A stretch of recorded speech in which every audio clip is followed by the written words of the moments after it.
Today we are gonna make a lo-fi track. Now I've listened to a lot of lo-fi before and I've even tried to add elements of that style of music into my own type of music to create something totally new. But I've never tried to specifically make a lo-fi track. But today we are gonna change that. And after I get done putting all the parts together and composing it, I'm gonna perform the song for you too. I've been able to decipher three main things that kind of distinguish the genre from other genres of music that I normally listen to. And those three things are mainly what I want to focus on in creating this track today, so I can really hone in on the whole lo-fi type style. And that first aspect I want to look at in creating this track is the beat of the song. So usually when I compose and record my style of music, I like to play my E drum set here to establish the tempo, rhythm, and feel of the song. But instead of playing this, today I'm actually going to use samples to create a produced beat for the track. Now while lo-fi beats definitely can and are played live, most of kind of what I've heard and been studying uses a produced sampled beat to create the tempo of the song. And that's definitely what I'm going to do today, using my MIDI controller. Sorry drum set, not going to use you on this song. Now what I'm going to focus on in composing this track is with a specific idea in mind, and that's with treating the music how it's mostly used. Background music. See, the whole point of background music is to accompany something or a task or an activity, not necessarily to be the main focus. So things like simple chord progressions and melodies are definitely going to be useful. Nothing too flashy or distracting to take away from the main activity that the music's supposed to be accompanying.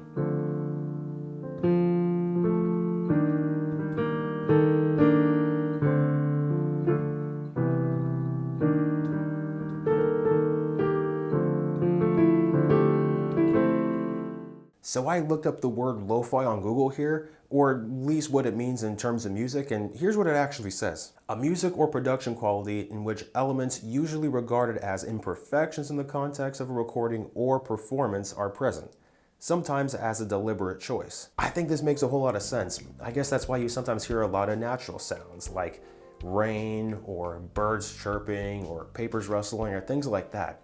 It's almost as though the artist was trying to record some music in their bedroom and didn't have quite the money to have the studio set up to take out some of those sounds. But in order to kind of make the lo-fi sound what it is, those things are purposely left in or added to create the style of the music. I've gotten pretty good at, producing music and make sure sounds are left in or taken out that I do or don't want. But in order to kind of, keep the lo-fi style how it is, I'm gonna actually add some natural sounds. What I want to add is kind of like subtle sounds that you'd hear as though you're maybe like studying in a library, the people around you or the supplies you may hear rustling around, stuff like that. Now the last thing I want to focus on in composing this lo-fi track is something that's a little bit more specific to me, and that's while making the music short, in length that is.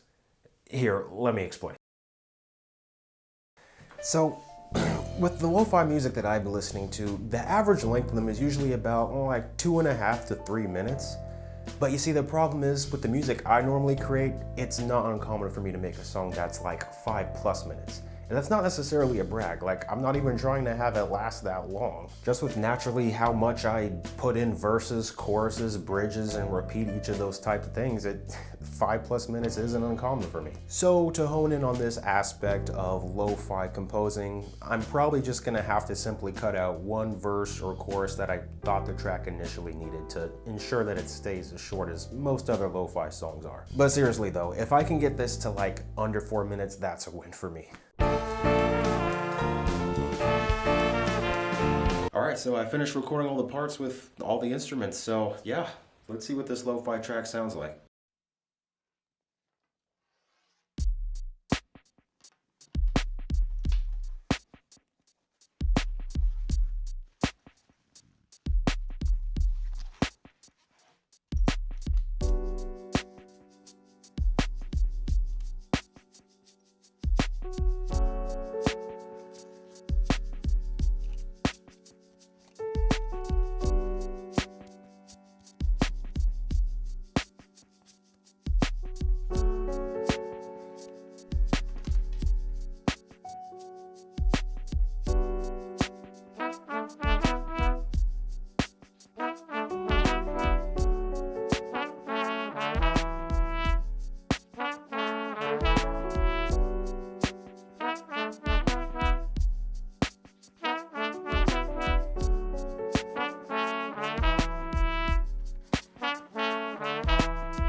Okay, so I hope you guys liked that take that I had on creating a lo-fi track. I definitely had a lot of fun making it, and I learned a lot of things in the process too, and hopefully you guys did as well. I also have kind of a special announcement if you made it this far in the video, and that is that this lo-fi track I made is now available for streaming on your favorite streaming platform. With the school year kind of underway, and with lo-fi being a popular form of music people like to use for studying and doing homework, I figured it'd be fitting. Also, let me know if you like this new video style I'm trying out, where I kind of take you behind the scenes and along the process of creating a lot of the music that I make. So with all that said, I'll see you guys in the next video, whether it be one of my music videos or another video where I take you along the process of creating something new.